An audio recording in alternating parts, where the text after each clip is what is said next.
dulu Widya Dwi Puspita Anggraini. Saya punya permainan agar kalian lebih fokus. Jadi sebelum masuk ke materi kita punya dulu. Saya punya permainan yang namanya satu pegang. Jadi kalau Pak mengatakan satu pegang hidung, berarti harus pegang hidung. Satu pegang kepala harus pegang kepala. Satu pegang telinga harus pegang telinga. Tapi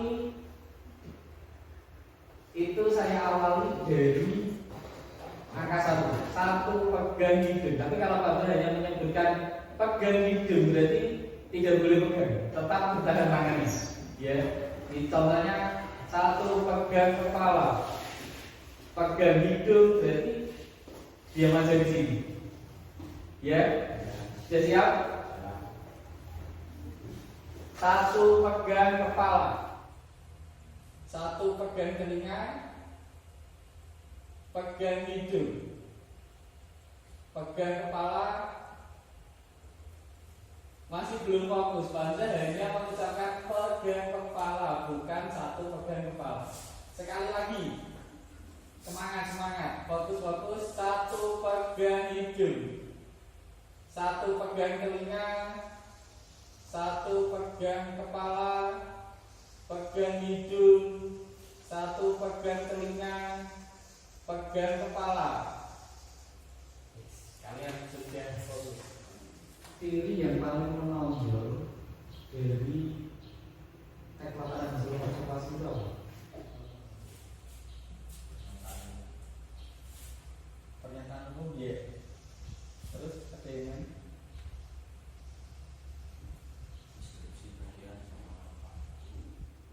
Betul sekali. Kalau pernyataan umum, deskripsi bagian sama manfaat itu maksudnya ke struktur, ya struktur. Terus pada ada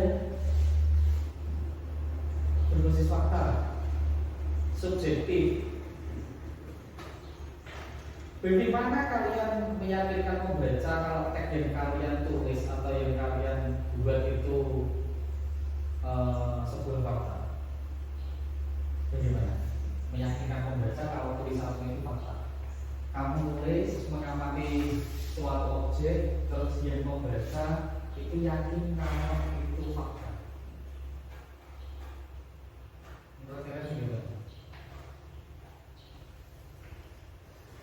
Jadi harus dijelaskan secara rinci.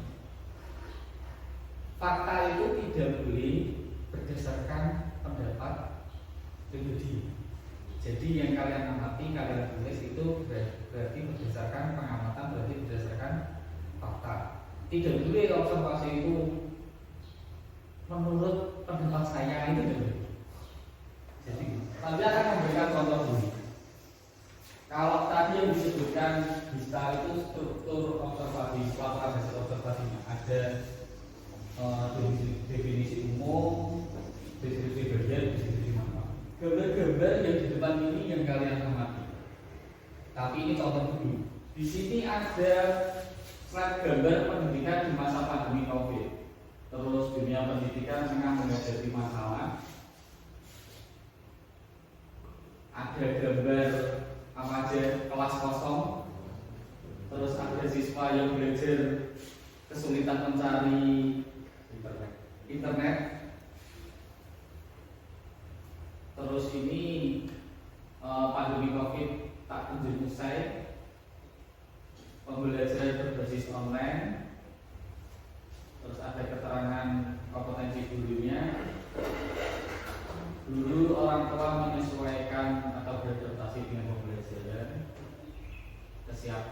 Ini efek positifnya. Informasi utama pada slide tadi, pada gambar-gambar tadi kalian tulis. Ya. Setelah itu kalian tentukan strukturnya. Tadi kan strukturnya ada definisi umum, deskripsi bagian, ada manfaat. Jadi teks laporan hasil observasi itu harus mencakup ini. Jadi ada 3 bagian. Ini slide 1, 2, 3, 4 itu tadi di halaman berapa? Di halaman gambar di halaman berapa? Gitu. Terus informasi yang perlu kalian tulis itu apa? Terus itu secara struktur masuk ke dalam apa? Nanti deskripsi bagian ada, terus definisi umum ada, deskripsi manfaat. Ini konsepnya nanti kita menentukan secara individu.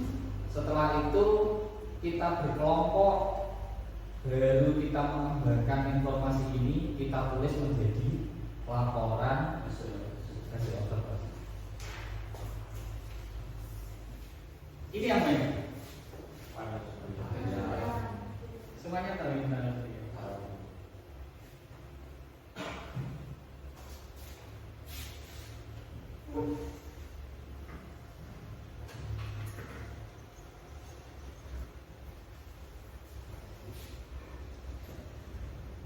Pembangkit listrik tenaga surya atap di Indonesia sudah digunakan di perkantoran ada, hotel ada, pusat perbelanjaan atau mall ada, rumah sakit ada.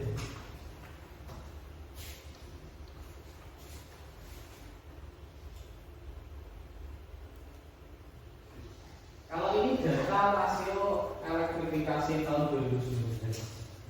Jadi kalau kalian melihat data ini, data daerah-daerah yang sudah ada listriknya.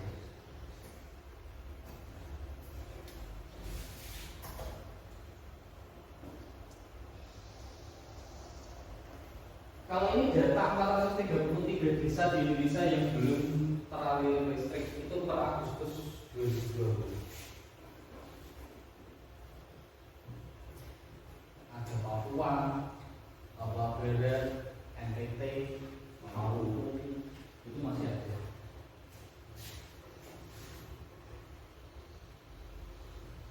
Ini penggunaan PLTS bisa terpencil.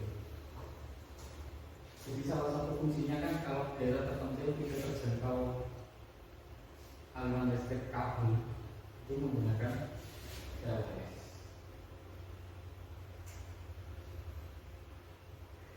Kalau ini energi listrik itu, kalau kalian cek gambarnya, ini panel surya, terus ini konverternya, itu baru bisa digunakan ke alat-alat elektronik di rumah. Informasi utamanya apa, terus strukturnya masuk ke dalam apa. Silakan, siapa yang mau? Bisa silakan berdiri di situ saja. Ada informasi utama, pembangkit listrik tenaga surya atau PLTS adalah pembangkit listrik yang memanfaatkan energi dari cahaya matahari. Itu termasuk struktur definisi umum. Informasi utama juga penggunaan PLTS atap di Indonesia, termasuk struktur deskripsi bagian. Kemudian rasio elektrifikasi per desa mencapai 98,89%, termasuk struktur deskripsi bagian. Kemudian informasi utama per Agustus 2020 masih terdapat 433 desa di Indonesia yang belum teraliri listrik, termasuk struktur deskripsi bagian juga. Penggunaan PLTS di desa terpencil, termasuk struktur deskripsi bagian. Informasi utama, PLTS dapat digunakan sebagai sumber energi listrik ramah lingkungan, termasuk struktur deskripsi manfaat. Terima kasih, bisa tepuk tangan pemerintah. Informasi yang kamu sebutkan, 433 desa di Indonesia belum teraliri listrik per Agustus 2020. Ini kan menunjukkan fakta-fakta kan. Sekarang kita membentuk kelompok. Hasil pengamatan kalian secara individu kita diskusikan, lalu kita membuat laporan hasil observasi dari informasi-informasi yang sudah kalian amati. Pak mau tanya? Ya.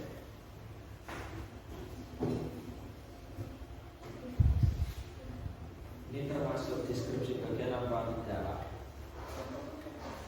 Deskripsi bagian itu yang menjelaskan bagian-bagiannya seperti skala ketiga, 4, 5, terus 6. Itu deskripsi bagian. Iya. Sudah selesai. Sudah Pak. Kelompok mana yang mau presentasi dulu? Silakan kelompoknya kita berikan salah. Presentasikan hasilnya ke depan. Untuk kelompok lain, kalian perhatikan apa yang disampaikan atau apa yang dipresentasikan oleh kelompoknya Dista. Nanti kalau ada perbedaan informasi yang kalian tulis atau laporan hasil observasimu boleh kalian tanggapi. Silakan. Pembangkit listrik tenaga surya atau PLTS adalah pembangkit listrik yang memanfaatkan energi dari cahaya matahari untuk menghasilkan energi listrik. Komponen utama dari PLTS adalah panel surya fotovoltaik yang dapat mengonversi energi matahari menjadi energi listrik sehingga dapat digunakan untuk kebutuhan listrik sehari-hari. Ada yang ditanyakan atau bisa menambahkan? Kelompok lain ada yang menanggapi? Mungkin saya Pak. Silakan.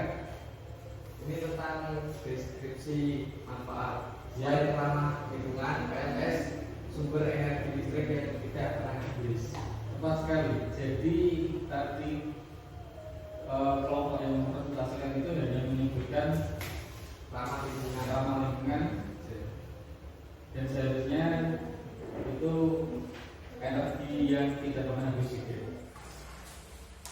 Jadi rangkaian pembelajaran yang sudah kita lalui, siapa di antara dari kalian yang mau menyimpulkan pembelajaran dari ini tentang apa dan apa yang kita pelajari? Siapa? Silakan kita berdiri. Dalam membuat tes laporan hasil observasi, kita harus menentukan pertama topik, yang kedua informasi yang kita amati, kemudian menentukan strukturnya. Setelah itu disusun dan dikembangkan menjadi teks laporan hasil observasi.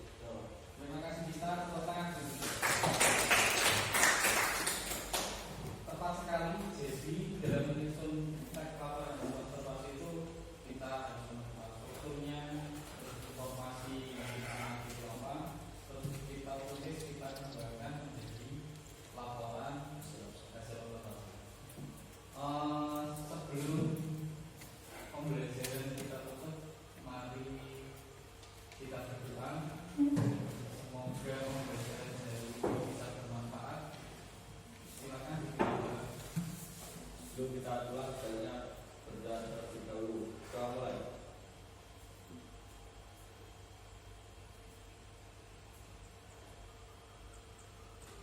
Sudah selesai.